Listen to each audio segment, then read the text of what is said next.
Hey guys, this is one recipe, one story, every Thursday. என்னதான் நம்ம வீட்டில் டிஃப்ரெண்ட்டாக ட்ரை பண்ணி சாப்பிட்டாலும் இல்லை ரெஸ்டாரண்ட் போய் மல்டிபிள் குசின் ட்ரை பண்ணாலும் இந்த கோவில் பிரசாதத்துக்கான டேஸ்ட்டே வேறு லெவல் தாங்க.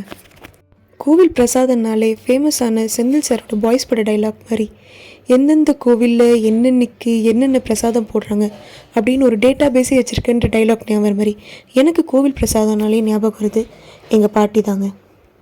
சின்ன வயசில் கோவிலுக்கு போகணுன்னாலே பாட்டி கூட நடந்து போகிற எக்ஸ்பீரியன்ஸே வேறு லெவல். இதுலேயும் பிரசாதம்லாம் மட்டும் அன்றைக்கி தராங்கன்னு தெரிஞ்சிச்சுன்னா என்னை கையில் பிடிக்க ஆளே இல்லைங்க. கண்டிப்பாக முதல் ஆளாக பாட்டி கூட நான் வரேன் அப்படின்னு போய் நிற்பேன். அப்படி கோவில் போய் சாமி கும்பிட்டதுக்கப்புறம் அவங்க தர அந்த கொஞ்சம் பிரசாதம் எதனால் அந்த டேஸ்ட் இருக்குது? கொஞ்சமாக சாப்பிட்றோன்றதுனாலையா, இல்லை சுவாமிக்காக செஞ்சதுன்றதுனாலையா, இல்லை பண்ணுறவங்களோட கைப்பக்குவமா தெரியல. இந்த மாதிரி உங்கள் தாத்தா பாட்டி கூட ஏதாவது அன்ஃபர்கெட்டபிள் மூமெண்ட்ஸ் இருந்தால் கமெண்ட் செக்ஷனில் ஷேர் பண்ணுங்கள். பாய்.